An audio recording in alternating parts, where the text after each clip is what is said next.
लगातार 27 सालनि खां सिंधी रंगमंच जी सूंह खे सदाबहार बणाइण वारी सिंधी यूथ ग्रुप सिंधी नाटक प्रेमियुनि जे लाइ खणी आई आहे हिकु अनोखी सौगात। 1-2 बाबा गुडियाणे ॾे दानी जुदा न कर, 1-2 रिटर्न्स। ये सभई कामयाब सिंधी फिल्मूं ठाहींदड़ VTV जे बैनर हेठ पेश थी रहियो आहे पब्लिक डिमांड ते हिकु full length Sindhi comedy drama Mateli ज़ाल। भाई तव्हांखे पंहिंजे कुतनि ऐं ॿिलनि खे ज़ंजीर खां आज़ाद करणो पवंदो, छाकाणि त वक़्तु अची वियो आहे कि तव्हां कुर्सीअ सां ॿधिजी वियो। कुछ महारथी ऐं कुछ नवां, कुछ प्रोफेशनल ऐं कुछ नॉन प्रोफेशनल, सभिनी जो हिकिड़ो ई मंच।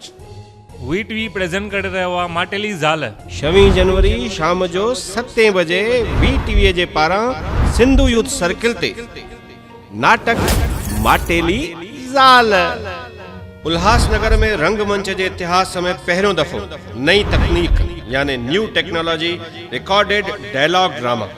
अचो 26 जनवरी शाम जो 7 बजे सिंधु यूथ सर्किल जे सहकार सां VTV जी पेशकश नाटक माटेली ज़ाल।